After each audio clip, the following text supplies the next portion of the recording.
Wacom rocked the digital art community by announcing their brand new Cintiq Pro 27 and a brand new Pro Pen 3. We're going to go over it and see if it's as earth-shattering as they make it out to be. I ain't getting out of bed today. Keep waking up from the previous night. The Cintiq Pro 27 is going to come with all the cables you're ever going to need, including the power brick. This is where it starts to get juicy in these color specs. Wacom is finally delivering what you can consider a reference display, along with a more mature drawing experience that you might be used to.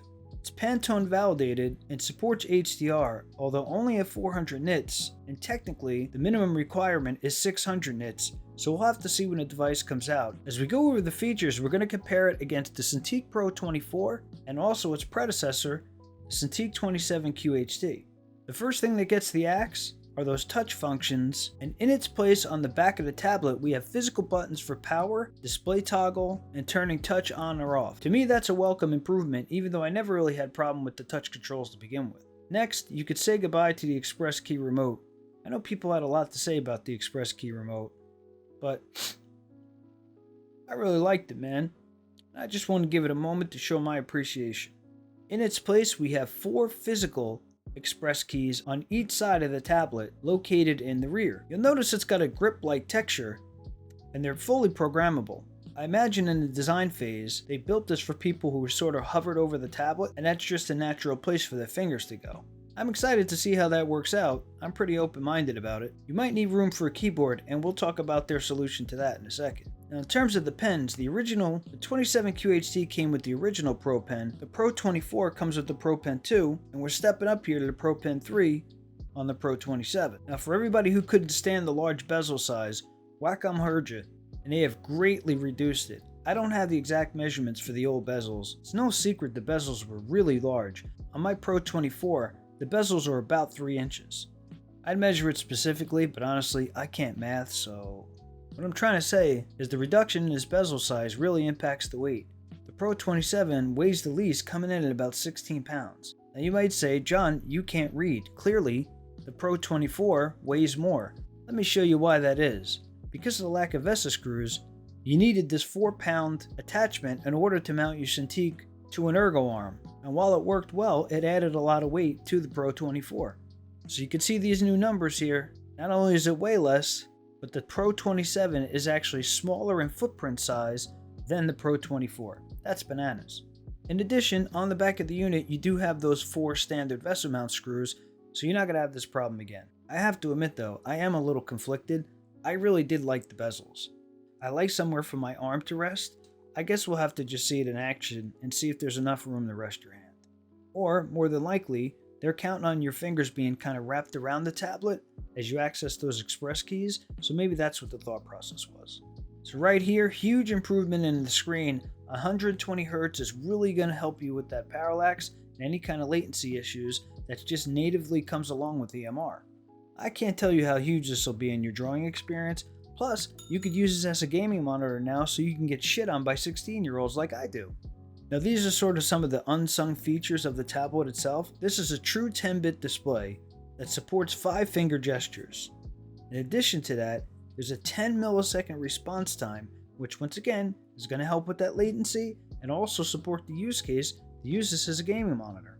Overall, with the increase of those different color profiles, the 120 Hz, the 4K resolution, which is a step up from the previous 27-inch, and the 10-second millisecond time, this is a monumental leap in terms of the panel itself. Now going back to the more physical makeup of the display, we know that there were a lot of complaints about the Pro 24 and fan noise. I never particularly had that problem, but I heard from enough people that they did. We can see vents along the top of the Pro 27, as well as vents on the bottom. Now why do I have faith that this is not going to have a lot of fan noise? Because of this thing. We have to remember the prior Pro models were designed around the Cintiq engine. Look at this guy, what is he even doing? He's like pretending he knows what's going on.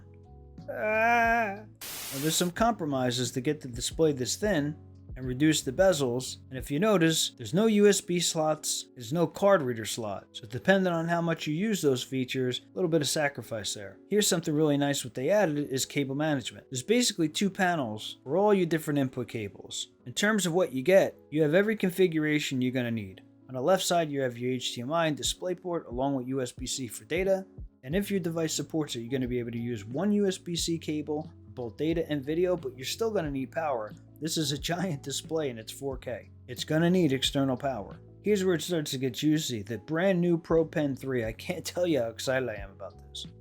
You do get your 8,192 pressure levels, but supposedly they've improved tilt and they've improved the accuracy of the nib itself. I don't doubt that they've done that, but I'm very curious to see how accurate it is. It's still a 27-inch display, and the thickness of the glass alone you'd think would lend itself to parallax. Maybe they finally found a way around it. Here's where this starts to get super cool. The Pro Pen 3 is completely configurable, and I mean completely configurable.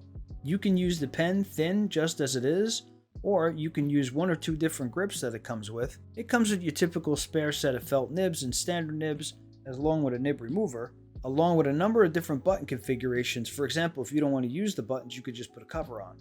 If you decide to use one of the grips, there's an additional layer of buttons so you can still access your buttons while you have the grip on. What you do lose is a standard eraser that we used to.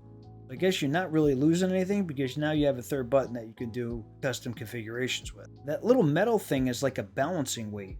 You can actually turn it around and sort of affect the weight and balance of your pen. That's freaking pretty cool.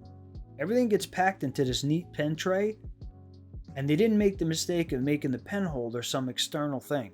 In fact, not only can it attach to the side of the tablet, but there are 4 different places where they have these screw mounts that can also fit other attachments, like a webcam, like a tray, and even a mobile device holder. That's freaking crazy. So as I mentioned earlier, for you keyboard warriors, and or if you still want to use your Express Key remote, you can mount that optional tray to the top or the side of the Cintiq and still be able to use the devices you want to use. Now the stand is separate. It comes in at $499. I know that's expensive. I'm not covering it a lot because the stands don't get a lot of attention on my channel, but it was worth mentioning. And in terms of some closing thoughts, I imagine that the Pro Pen 2 is compatible with the display, but it's not the other way around. That's what happened when it went from the Pro Pen 1 to the Pro Pen 2, so that's my expectations. You'll still be able to use your pens, I think, on this new 27-inch device. The only thing, honestly, that tempers my excitement a little bit is, of course, the price. This is going to cost you $3,500. That's a lot of bananas. But you guys know the argument I always make when we start talking about Wacom. They make the best displays out there, and in terms of this current config, there's nothing on the market that touches this. So in terms of that exponential leap in terms of value, look, obviously in the features, I think they've made their case. This particular device is better in every single way possible. The pen is better, the tilt is better, the performance is better, it's configurable, display has been massively upgraded, not only from the 27-inch before it, but the Pro 24 that I have sitting in front of me. I will be tracking this device to release. I'm hoping to get my hands on one to review it, and I'll keep you guys up to date on the channel. If you have any questions, drop them in the comments below. I'll collect them for you and send them off to Wacom. And if you could, drop a like on the channel. It's free and it really helps me, with the algorithm or whatever's. If you're interested in hearing more about this Pro 24 that I got sitting in front of me, why don't you check out this review I did on it right here.